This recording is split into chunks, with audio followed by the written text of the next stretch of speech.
Habang nag-uusap sila sa guild ay nagtungo doon ang isang lalaki na sinisilip si Lucy. Kaya naramdaman ng dalaga na parang may nakatingin sa kanya. Pag-uwi ay sinundan pa rin siya ng lalaki kaya kinabahan siya hanggang sa hinabol at inabutan siya nito. Ngunit tatay niya lang pala ito na naging isa ng pulubi dahil nalugi ang negosyo at naglaho ang lahat ng mga kayamanan. At balak daw nitong magsimula muli kaya nang hihingi siya ng 100,000 jewels sa anak pero namamroblema din si Lucy sa pambayad ng rente kaya iniwan niyang walang pera ang ama. Nagbabantay pala sila Natsu sa bahay nito para siguruhing ligtas ang dalaga. At maging si Gray ay nandoon din pala dahil concerned sila kay Lucy. Pero nag-away lang sila ni Natsu sa harapan ng bahay nito. Kinabukasan ay nagbalak na silang gumawa ng misyon. Ngunit narinig ni Lucy ang pinag-uusapan nila Macau tungkol sa destinasyon ng kanyang ama na sinalakay daw ng Naked Mommy Guild na isang dark guild. Kaya nag-alala siya at agad itong pinuntahan. Nakarating siya sa Akalifa Town kung nasaan ang trade guild na Love and Lucky ngunit ayaw siyang papasukin ng mga militar. Sa kabila nito ay gumawa siya ng paraan kaya pinalabas si Virgo upang maghukay. Sa loob ng guild ay nagrereklamo pa ang Dark Guild dahil hindi nila makita ang maraming salapi. Ngunit bago nila mapatay ang mga hostage ay dumating si Taurus dahil nakapasok na pala si Lucy. Saka pinalabas si Cancer pati na rin si Sagittarius upang talunin ang mga pangit. Tapos sinipa niya ang pinuno ng mga ito kaya nainlove ang mga lalaki. At pagkatapos ay pinagkaguluhan siya ng mga ito ngunit hindi niya makita ang ama. Dahil kakarating pa lang nito mula sa paglalakad dahil wala siyang pamasahe pero ayaw aminin ni Lucy na concern pa rin siya sa ama. Ngunit bago umalis si Lucy ay humingi na ng tawad ang kanyang ama dahil sa kasakiman nito sa pera saka sinabing doon niya daw nakilala ang kanyang inang na mayapa na. Saka dumating ang mga kasama na tunay na nagmamahal sa kanya. Pag-uwi ng mga Naked Mommy sa kanilang base ay wala silang naiuwing pera kaya tinorture pa sila doon. Samantala hindi na makapaghintay ang isang lalaki na wasakin ng mga guild sa buong kaharian. Isang restaurant ang bagong nagbukas at nagtrabaho doon si Lucy na isang sexing waitress. Ngunit nagtataka siya kung bakit niya ginagawa ito. Si Natsu naman ay kinakain ng mga pagkain ng customer. At si Gray ay nakahubad pa rin. Samantala si Erza ay feel ang sexing maid uniform nito na inaakit pa ang mga customer para marami silang bilhin.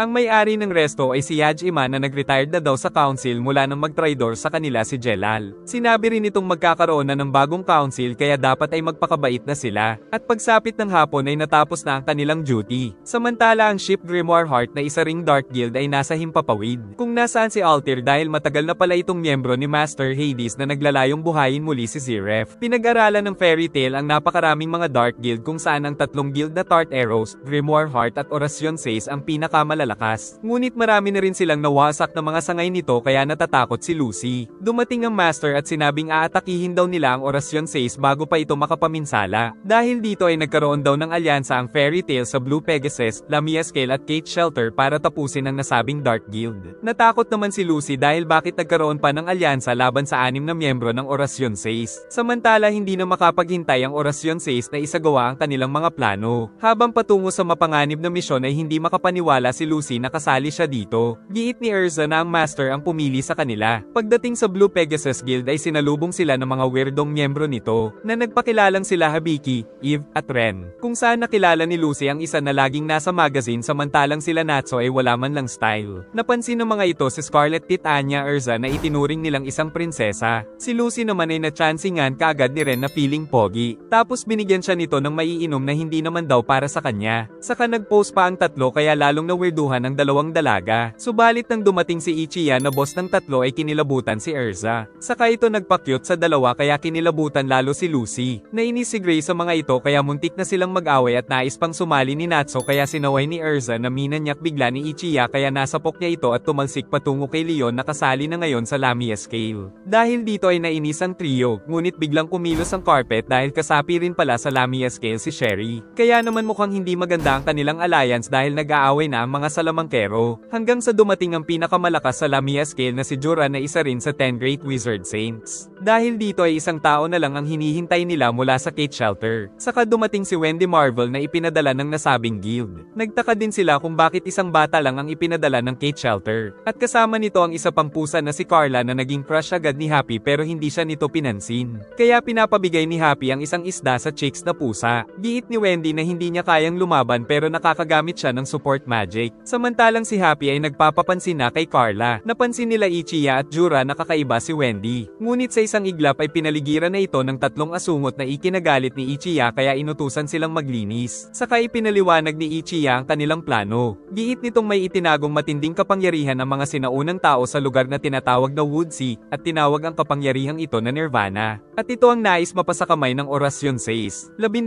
sila at 6 naman ang makakalaban pero napakalakas daw ng mga ito. Saka pinakita ni Hibiki ang mga footage na nakuha upang makilala nila ang mga kalaban. At ang pinuno ng mga ito ay ang utak na si Brain. Kinabahan sila Lucy at Wendy sa nalaman. Giit ni Ichiya na kailangan lang nilang malaman ang base ng Orasyon 6 sa kanila gagamitin ang Blue Pegasus ship upang wasakin ito. Dagdag ni Jura na huwag silang lalaban ng mag-isa sa mga miyembro ng Orasyon 6 upang mapataas ang survival rate nila na ikinatakot nila Lucy ngunit umalis na ang ating bida dahil sa excitement. Kaya sumunod na lang din ang mga kasama para simulan ang kanilang misyon. Ngunit bago umalis sila Ichiya at Jura ay tinanong muna nito kung kasing lakas ba ni Jura si Makarov. Nang sinabi ni Jura na malayo ang agwat ng kanilang lakas ay ginamitan siya bigla ng pabango na nakakatanggal ng fighting spirit. Saka siya sinaktan gamit pa ang isang pabango. Dahil kagagawan pala ito ng kapangyarihan ni Angel ng Orasyon 6 na nagpanggap na si Ichiya. Samantala natakot si Natsu kay Erza kaya napatalon ito at nahulog sa bangin. Ayos naman siya kaso ay nagkabukol. At nang may mapansin sa itaas ay nabangga sa kanya si Gray. Saka nakita sa itaas ang bomber ng Blue Pegasus na Christina. Subalit biglang napinsala ang Christina at bumagsak ito sa kagubatan. Saka naramdaman nilang may paparating. Kung saan nagpakita na ang mga miyembro ng Orasyon 6. At nalaman pa nilang natalo na sila Ichiya at Jura. Dahil nagpakita na rin ng mga kalaban ay sumugod na sila Natsu at Gray. Subalit sinipa lang sila ni Racer. At si Lucy ay pinagpapalo ng kalaban na ginaya ang kanyang katawan. Si Hatay naman ay nahuli sila Sherry at Leon at tuluyang nilamon ng lupa. At ang trio ay pinigilan lang din ni Racer ng mag-isa gamit ang pambihirang bilis nito. Nagre-equip si Erza at inatake ng napakaraming espada si Cobra ngunit walang tumama. Saka siya inatake sa likod ni Racer. Kaya nagre-equip at inatake niya ito kaso hindi matamaan. Kaso sumugod si Cobra at sinipa si Titania. Gumamit ng Roar of the Fire Dragon si Natsu kay Midnight pero lumiko lang ang apoy.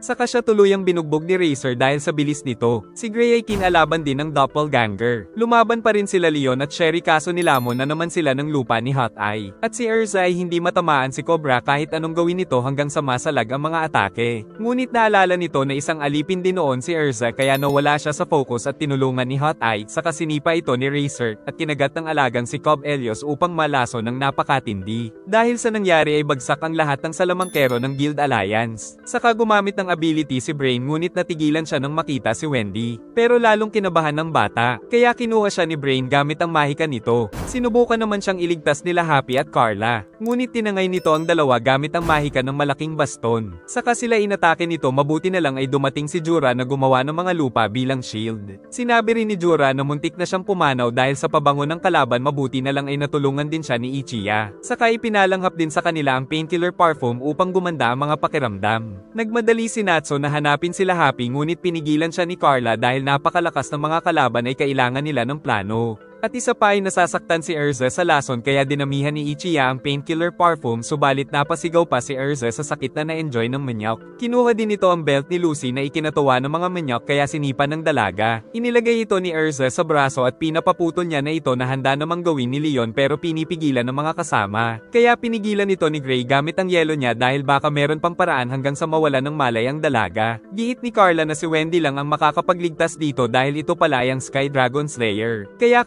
kailangan na nilang mailigtas sila Wendy sa lalong madaling panahon. Sa pusod ng Worth Woodsea kung nasaan ang sinaunang nayon ay ang nagsisilbi ngayong secret base ng Orasyon 6 kung saan nila dinala ang dalawa. Kung saan gagamitin nila ang kapangyarihan ni Wendy upang pagalingin ang magiging susi upang mapasakamay nila ang Nirvana. Saka pinag-utos si Brain na kumilos ang mga kasama para sa katuparan ng kanilang layunin. Naghiwalay naman ang grupo nila Natsu upang mabilis na mahanap sila Wendy at Happy. Samantala nagbabantay naman sila Lucy at Hibiki kay Erza. Saka ginamit ni Hibiki ang archive magic upang malaman ang lokasyon ng mga kasama para sa kanilang plano. Habang naghahanap ay nalaman nila kay Carla na nawala din pala ang dragon na nagturo kay Wendy 7 years ago na si Grandini. Kalaunan ay nakita nila ang nakapangingilabot na kapangyarihan sa gubat saka dumating ang mga unggoy na Naked Mommy na isa ring Dark Guild. Nandito rin pala ang tinalo ni Lucy mula sa Akalifa Guild. Subalit handa sila Natsu at Gray na tapusin ang mga pangit na unggoy na ito. Maging sila Ren at Eve ay napaligiran ng Black Unicorn Guild na sangay rin ng Orasyon 6. Pati sila Jura, Leon at Sherry ay pinaligiran din ng mga kalaban. Dahil nahiwalay si Ichiya ay kailangan niyang kalabanin mag-isa ang isa pang grupo ng mga pangit. Samantala nadala na rin ni Razor ang ipinapakuha ni Brain na kabaong. At pinag-utos kay Wendy na pagalingin ito. Nang binuksan ng kabaong at nakita sa loob si Jelal. Pero hindi pa daw ito tuluyang namatay kaya pinag-utos ni Brain na pagalingin ito ni Wendy. Pinagtulungan sila Natsu at Gray ng mga pangit mula sa Naked Mommy ngunit kinawawalan nila ang mga ito gamit ang mga mahika hanggang sa maubos. At ang natira na lang ay ang mga pinuno na sila Geto at Zato. Giit ni Happy na sinubukang patayin ni Jelal ang mga kaibigan. Ngunit kung hindi papagalingan ni Wendy ang lalaki ay tutuluyan na ito ni Brain kaya mukhang mapipilitan ng bata dahil si Jelal ay mahalaga sa kanya dahil minsan siyang niligtas nito. Natalo na rin nila Natsu sila Zato at Geto at ang buong guild nito. Nang biglang dumating si Erigor para ipaghiganti ang pagkatalo ng Eisenwald kaya naging bodyguard daw siya ng Orasyon 6. Samantala ginamit ni Ren ang air magic upang tanggalin ang oxygen ng mga kalaban.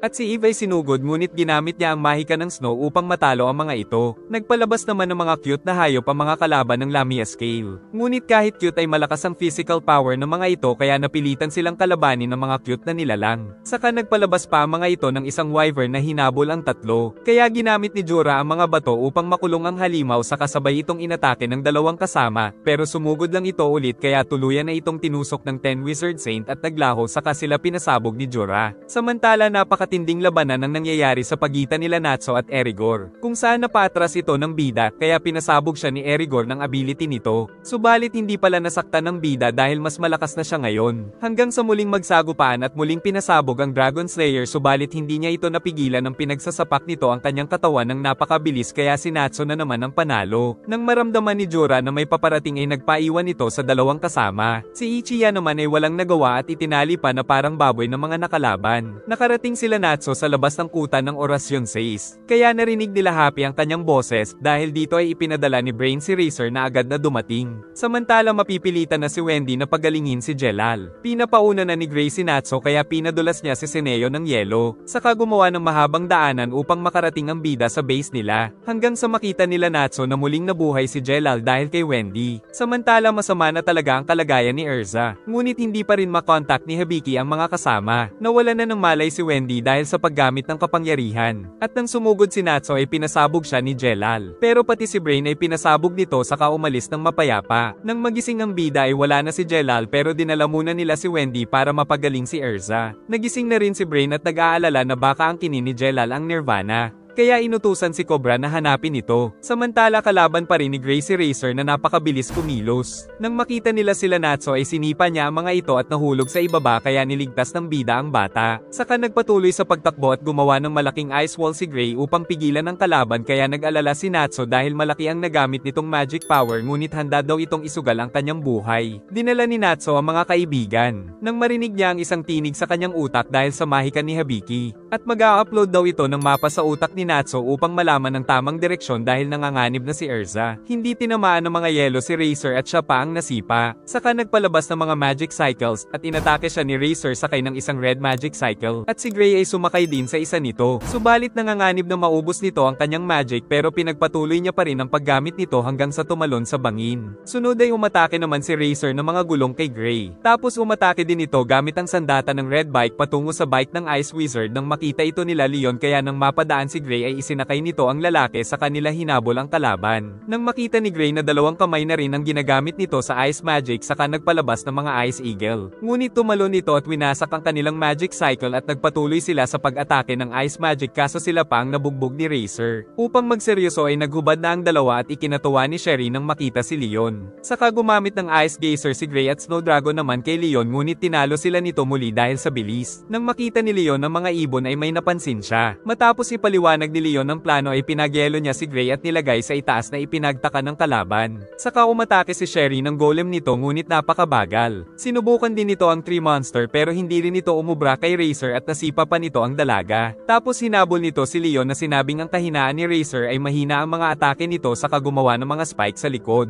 Ngunit nagpalit lang ito ng gear at tinamaan pa rin ng Ice Wizard. Gumawa muli si Leon ng mga Ice Eagle kaso tuluyan na siya nitong binugbog. Hanggang Hanggang sa tatapusin na siya ng orasyon 6. Nang sabihin ni Leon na alam niya nang hindi talaga mabilis si Racer kundi pinapabagal lang nito ang bilis sa isang lokasyon. Kaya kung manggagaling ang atake mula sa malayo ay siguradong hindi siya makakailag na siyang balak gawin ni Gray dahil inaasinta niya na ito ng Ice Magic. Dahil dito ay tuluyan ng tinamaan si Racer ng napakabilis na mahika ni Gray. Kaya naalala ni Racer na isa rin pala siyang alipin noon at tuluyan na siyang natalo ng dalawa. Subalit balak nitong mag-self-destruct ngunit wala na silang mahika nang bigla itong sinugod ni Leon patungo sa bangin at tuluyang sumabog ng napakalakas. Nabahala naman si Brain nang maramdaman na natalo si Racer. Kaya inutusan niya si Midnight na ubusin ang mga kalaban. Bumaba si Gray para hanapin si Leon samantalang nilamon na ng negatibong emosyon si Sherry. Biglang may umatake kay Jura dahil dumating pala si Hoteye na inatake din niya ng pinatigas na lupa, ngunit pinalambot lang ito ng kalaban. Dahil si Jura ay nakakapagpatigas ng lupa at si Hoteye naman ay nagpapalambot nito. Nakarating na rin si Natsu na dala sila Wendy. Ngunit natakot ang bata dahil sa kanyang nagawa pero nakikiusap lang ang bida na pagalingin nito si Erza. Na agad naman niyang ginawa kaya agad na umayos ang kalagayan ni Tita Anya. Hindi marinig ni Cobra ang iniisip ni Jelal kaya sinundan niya na lang ito. Nang magliwanag ng napakalakas dahil tila nabuksan na nito ang hinahanap nilang Nirvana. Maayos na si Erza ngunit minanyak pa ito ni Habiki. Ngunit dahil maraming nagamit na magic ay pinagbawalan ni Carla na muling gumamit ng Sky Magic si Wendy. Nang biglang lumiwanag dahil sa Nirvana na nabuksan ni Jelal. Napakalakas ng pagyanig dahil sa tindi ng kapangyarihan kung saan si Sherry ay tuluyan ng nahulog sa kadiliman. Saka nakita ng lahat ang malakas na kapangyarihan ng Nirvana. Agad na sumugod si Natsu para pigilan si Jelal. Napansin nila Eve at Ren ang kakaibang nangyayari sa puno dahil sa Nirvana. Dahil dito kaya hindi rin nila makontak si Habiki. Dahil sa pagiging sikim ay naapektuhan na rin ng Nirvana si Hoteye. At nawawala si Erza dahil kumilos na ito nang hindi nila alam. Dahil nakakaramdam na rin ng negatibong emosyon si Wendy ay pinatulog ito ni Habiki. Samantala nakaharap ni Natsu ang maraming kalaban ngunit kaagad niyang tinapos ang mga ito gamit ang apoy. Sinabi ni Habiki na may nalalaman siya sa Nirvana kaya pinatulog niya si Wendy upang hindi ito maapektuhan dahil pinagpapalit ng nasabing magic ang kabutihan sa kasamaan. Kaya magiging masama si Wendy kung mahulog ito sa kapangyarihan ng Nirvana. Ngunit dahil na rin sa epekto ng Nirvana ay naging masama si Sherry kaya inatake nito si Gray at si Hoteye naman mula sa pagiging masama ay naging mabuting nilalang at niyakap ang kalbo. Hindi matamaan ni Eve ng mahika si Midnight kaya napabagsak siya nito. Naisip ni Happy na magiging mabuti ang masasamang guild pero ayon kay Habiki ay magdudulot din ito ng mga patayan sa loob ng isang mabuting guild. Sa paghahanap ni Natsu ay nakita niya si Gray. Kaya sinubukan niya itong iligtas ngunit isa lang pala itong trap saka pinalutang ang trap na isang balsa dahil alam niya ang kahinaan ng bida. Tutusukan na nito si Natsu ng sibat ngunit nawasak ang sibat. Saka nawasak rin ng marami pang palaso dahil kay Sagittarius. Naisip nila Happy na naapektuhan ng Nirvana si Gray saka ginawang yelo si Happy. Sinabi din ni Gray na may pagtingin siya kay Lucy kaya nahiya ang babae. Ngunit inatake sila nito ng yelo na iniligtas naman ni Habiki. At sinabing hindi siya si Gray. Na nakumpirma dahil nagbago ang mata nito ngunit nag-transform naman katulad ni Lucy. Na pinakita ang mga siopaw nito upang matalo ang kalalakihan na labis na ikinahiya ni Lucy. Saka inutusan pa nito si Sagittarius na atakihin si Habiki. Alam daw ng kabayo na hindi tunay na Lucy ang kalaban pero kusang gumagalaw ang kanyang katawan kaya patuloy na umatake at si Wendy naman ay iniligtas na ni Carla. At pinabalik na ni Lucy ang kabayo ngunit pinalabas naman ito ng doppelganger. At alam niyang kalaban ang nag-summon sa kanya pero hindi mapigil ang sundin ang utos nito. Saka dumating si Angel na sinabing hindi na nila kailangan si Wendy. Mga celestial spirit pala ang mga ito na sila Jemmy at Minnie dahil isang celestial wizard din si Angel. Sa kabila nito ay pinalabas ni Lucy si Aquarius. Ngunit pinalabas ni Angel si Scorpio na jowa pala nito kaya umalis ang dalawa para mag-date. Saka sinipa nito ng malakas ang dalaga. At pinalabas ni Lucy si Leo na pinuno ng zodiac spirits. Kaso meron palang susi ni Aris ang kalaban. Kaya nalaman nilang si Angel pala ang pumatay kay Karen na nagmamayari ng susi nito noon. Ikinagalit ito ni Habiki dahil kasintahan niya si Karen pero pinigilan niya ang utak dahil epekto sa kanya ang Nirvana. Sa kabila nito ay naglaban pa rin sila Leo at Aris dahil kailangan nilang protektahan ang mga owner nila. Subalit lamang sa laban si Leo dahil mas malakas ito. Dahil malakas ang magic power ay napalabas pa ni Angel si Kylem. At sabay na binutas ang katawan ng dalawang spirit kaya sabay na nagbalik sa spirit world. Nagalit si Lucy dahil mga kasangkapan lang din ang tingin ni Angel sa mga spirit. Saka pinalabas niya si Taurus ngunit kinopya ni Gemini si Lucy at ng first trap kaya agad na natalo ang manyak na baka. Nanghihina na rin si Lucy dahil sa sunod-sunod na paggamit ng kapangyarihan kaya pinahirapan na lang siya ni Gemini. Sa kabila nito ay nakiusap si Lucy na pakawalan si Aris dahil pinahirapan na ito ng dati niyang owner. power. Dahil sa pagmamahal ng dalaga sa mga celestial spirit ay hindi ito magawang tapusin ni Gemini kaya pinabalik na ito ni Angel. Subalit si Hibiki ay nahulog na sa kadiliman pero nagpanggap lang pala siya sa kabinigyan ng kapangyarihan si Lucy, na nagsimulang mag-chant ng kakaibang mga spell na sumisimbolo sa mga bituin, hanggang sa gumamit ito ng uranimetria na isang malakas na kapangyarihang direktang tumama kay Angel. Ngunit pagkatapos ay hindi alam ni Lucy kung ano ang nangyari. Kaso ayaw nitong magpatalo kaya umatake ito gamit si Kylem pero ayaw nitong tamaan si Lucy, hanggang sa maubusan na siya ng magic power. Sa nakaraan ay isa rin palang alipin si Angel. Hindi makakilo si Natsu dahil sa motion sickness. Ngunit nahulog na sila sa rumaragasang ilog patungo sa isang talon. Kaya pinrotektahan ito ng dalaga at tuluyan silang nahulog. Naramdaman ni Brain na naubos na rin ang magic power ni Angel. Samantala si Erza ay hinahanap na si Jelal. Dahil sa Nirvana ay naging mabuti na si Hot Eye. At sinabing kaya niya lang ito ginagawa ay para mahanap ang nawawala niyang kapatid.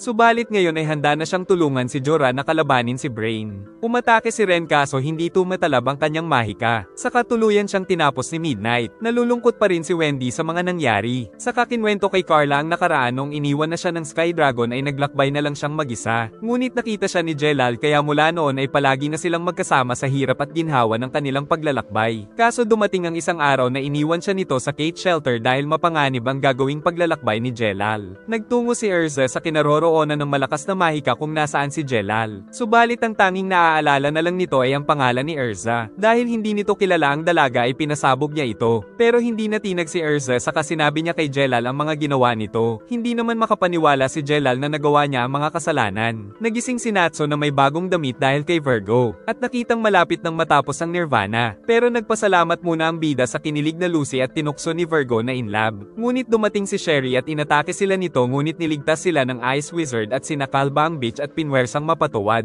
Ngunit nang dumating si Leon ay sinabi nito ang tunay na nangyari dahil natanggal niya pala ang bomb lacrima at naprotektahan sila mula sa pagsabog kaya natahimik na si Sherry at natanggal ang espiritu ng Nirvana. Lumabas si Cobra at nagtanong kung bakit nito binuksan ang Nirvana. Giit ni Jelal na narinig niya ito sa kanyang utak habang natutulog ngunit alam niya ang panganib nito kaya binuksan niya upang tuluyang wasakin. Saka nakita ang isang spell na inilagay ni Jelal upang tuluyan itong mag-self-destruct. Naramdaman din ni Jelal ang kanyang espesyal na koneksyon kay Erza. Ngunit alam niyang patuloy pa rin siyang kamumuhian ng dalaga dahil sa kanyang mga nagawa, kaya ngayon ay pagbabayaran niya ang mga kasalanan gamit ang kanyang buhay upang tagumpay na mawasak ang Nirvana kaya napaiyak na lang ang Magic Knight. Nag-enjoy ka ba? Mag-like and subscribe at pindutin ang bell para updated ka sa susunod na upload. Sana ay nagustuhan nyo at mag-like and subscribe ka na rin para muha-muha chup-chup.